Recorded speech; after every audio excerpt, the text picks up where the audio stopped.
네, 앞서 보신 집중체제 내용과 관련해 취재기자와 좀 더 자세한 이야기 나눠보도록 하겠습니다. 스튜디오에 이정윤 기자 나와 있습니다. 예, 이정윤 기자. 네. 서울시가 지난 4월에 대책을 발표를 하고 또 지금 3개월 만에 시범 운영에 들어간 건데 네. 이 5등급 차량 운행 제한 아직 모르고 있는 시민들이 좀 많을 것 같은데 어떤가요? 네, 맞습니다. 이 서울시는 지난 4월 발표 당시 7월부터 시범 운영에 들어간다고 예고했습니다.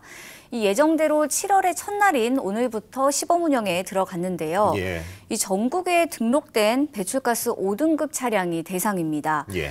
이 전국의 5등급 차량이 얼마나 되나 집계를 해봤더니 247만 대에 달했는데요. 오, 이게 많네요. 적은 수치가 아닌데요. 예. 네네, 그렇습니다. 그래서 서울시는 일단 전국 시도에 이 제도에 대해서 좀 안내를 해달라고 요청을 했습니다. 예. 해당 지역 시민들에게 이 개별적으로 좀 안내도 해달라고 요청을 한 상황인데요. 서울시도 자체적으로 지금 시민들에게 안내문을 발송을 한 상황입니다. 예. 이 두 차례에 걸쳐서 우편물을 발송을 했고요. 또 5월과 6월에는 주민 설명회도 지금 개최를 했고 예. 전문가와 시민들을 초청을 해서 공청회도 진행을 했습니다. 예. 하지만 말씀하신 것처럼 이 제도가 굉장히 운행을 제한하는 강력한 대책인데 이 제도가 시행되는지도 모르는 분들도 계실 테고 본인 차량이 5등급 차량에 해당되는지 모르시는 분들도 굉장히 많을 겁니다. 예. 이 때문에 앞으로 이제 홍보나 안내가 더 필요할 것 같은데요. 일단 서울시는 5등급 차량 운전자에게 이 모바일 통지 시스템을 통해서 이 단속을 예고하는 안내 서비스를 제공하겠다고 밝혔습니다. 예. 만약에 이 모바일 고지가 확인되지 또 않을 경우에는 별도의 종이 고지서를 발송한다는 계획입니다. 예. 앞서 기사를 보니까 오는 12월 연말부터는 이 5등급 차량이 운행을 하다 적발이 되면 바로 과태료가 부과가 되는 건데 네. 과태료는 얼마쯤 하나요? 네, 서울시는 녹색 교통지역으로 이 진입하는 구간마다 이 차량 번호판 인식 시스템을 설치를 한 상황입니다. 예. 만약에 저감 조치가 안 된 5등급 차량이 이 진입을 할 경우에 번호판을 자동으로 인식을 해서 이 차주에게 과태료가 부과되는 방안인데요. 예. 현재 과태료는 25만 원이 검토가 되고 있습니다. 아직 확정적인 건 아닌데요. 예. 아마 25만 원 이상이 될 것으로 예상이 되고 있습니다. 근데 문제가 되는 거는 특히나 종로구와 중구입니다. 그렇죠. 이 녹색 교통지역으로 포함이 되고 있는데 거기에 거주민 가운데 이 5등급 차량이 한 4천여 대 정도 포함이 된다고 합니다. 많네요. 예. 예. 특히 종로구 쪽에 조금 밀집이 돼 있는 걸로 파악이 되는데요. 예.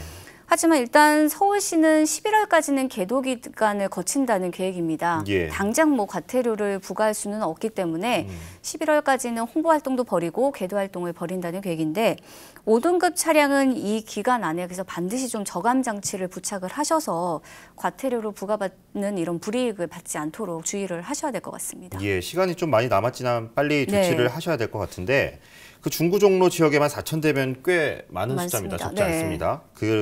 그런데 앞서 기사에서 봤듯이 아직 차량 운행을 제한하는 시간대가 정해지지 않았어요. 네. 이유는 어디에 있는 건가요? 그렇기 때문에 보도자료에도 이 차량 운행 시간대에 대해서는 언급이 안 됐는데요. 예. 서울시는 당초 이 24시간 운행을 제한하는 방안을 검토를 했습니다.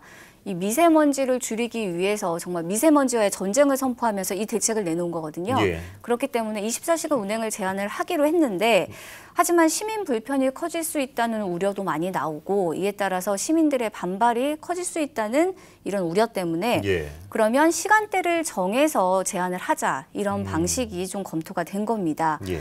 그런데 일단 오전 6시부터 운행을 제한하는 거는 확정이 됐어요. 내부적으로요. 예. 문제는 운행 제한 시간을 오후 7시까지 할 것인지 아니면 오후 9시까지 할 것인지 이 부분이 결정이 안 된 거거든요.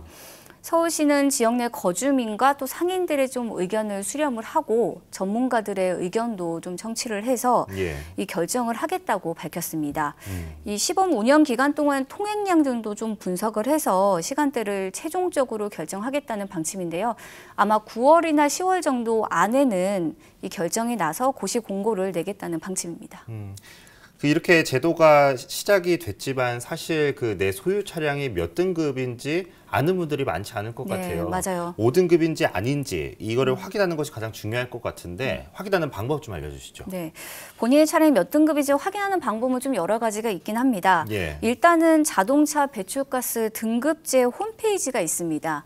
이 홈페이지에 접속을 하셔서 뭐 개인정보, 휴대전화나 뭐 차량 번호 이 인증을 받으신 후면 예. 몇 등급인지 확인이 바로 할 수 있거든요. 그렇기 때문에 이 방법이 가장 쉬울 것 같고요. 예. 또 한국환경공단 문의처로 전화를 걸어서 이 확인할 수도 있습니다. 이 문의처는 1833-7435번인데 이쪽으로 전화를 하셔서 확인하는 방법도 있습니다. 예. 말씀하신 것처럼 과태료가 25만 원으로 굉장히 부담이 크기 때문에 그렇죠. 네, 사전에 한번 확인을 하셔서 준비를 하시면 좋을 것 같습니다. 예, 꼭 확인을 하셔야겠는데요. 이 제도가 정말 이제 7, 8, 9, 10, 11, 뭐 5개월, 네. 6개월 동안 이제 시범 운영되는 거잖아요. 근데 그 의견 수렴 과정을 좀 충분히 거쳐서 좀 실효성 있는 방안으로 정착되길 기대하겠습니다. 네. 예, 이정희 기자 수고했습니다. 네.